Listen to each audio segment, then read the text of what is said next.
Feeding ప్లేస్లో పిల్లలు మళ్ళీ 11 అయినాయండి. 5 పిల్లలు ఒక దగ్గర నుంచి ఒక తల్లివి, 4 మరో మదర్‌వి. 2 మీకు తెలుసు కదా! మొన్న అన్ని టిక్స్ చెవులల్లో, కాళ్ళకి అన్ని టిక్స్ ఉంటే అవి మొత్తం రిమూవ్ చేశాం.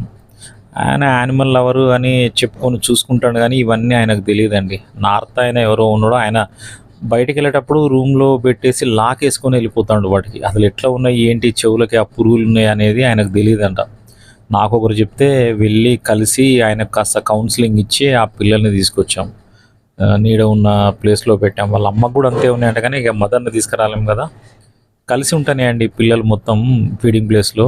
యానిమల్ లవర్స్ ఇలా ఉంటారండి. నేను ఫీడ్ చేసే యానిమల్ లవర్స్ ప్లేస్‌లో వచ్చి పాలు పోస్తున్నారు. ఎక్కడోళ్ళు వాళ్ళు వచ్చి ఇక్కడ పిల్లలు ఉన్నాయని చెప్పేసి వీటెవరికి ఇప్పుడు మదర్ లేదు కదా! మదర్‌కు దూరమైనవి ఇవి. 11 పిల్లలు ఉన్నాయండి. చిన్న పిల్లలు. మనం ఫీడ్ చేసి టైంలో పాలు పోయడానికి కూడా వస్తున్నారు. అన్ని చోట్ల అందరూ ఉండబట్టే కొన్నైనా బ్రతికున్నాయండి పిల్లలు.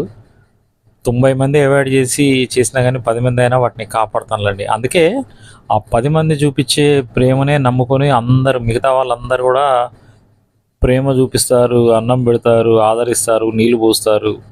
ఇదంతా నమ్ముకొని బ్రతుకుతూ ఉంటాయి అవి. విశ్వాసం అని అంటారు కదా మూగజీవాలు. అందుకే నమ్మి బ్రతుకుతూ ఉంటాయి, దగ్గరికి వస్తూ ఉంటాయి. కొన్ని చేస్తాయండి, కొన్ని బైక్స్ వెంబడి పడడం, కొన్ని అగ్రెసివ్‌గా ఉండడం, అంటే ఫుడ్ దొరకక రాళ్ళతో కొట్టడం వల్ల కొంచెం అవి ఏ రీజన్‌తోనో కొన్ని తయారవుతాయి. ఒక్కటి చేసిన తప్పుకే పాపం జాతి మొత్తం బలైతా ఉంటది. డాగ్స్‌ని వందల్లో చంపుతా ఉంటారు కదా!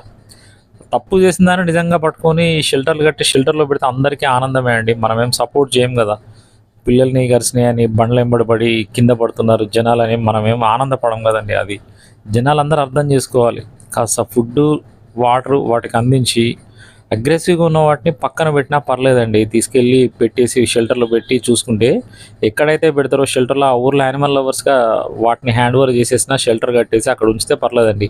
మిగతాయి స్వేచ్ఛగా ఏ జీవైనా స్వేచ్ఛగా బ్రతకాలండి. బంధించేసి అరెస్ట్ చేసి లోపల ఉంటే అది లైఫ్ కాదు. ఫ్రీడమ్ లేకపోతే ఎందుకండి? పాపం అవి పుట్టినయి ప్రతిరోజు ఆకలితోనే పోతాయండి. ఎవరో మనలాంటి వాళ్ళు కాస్త చూస్తేనే.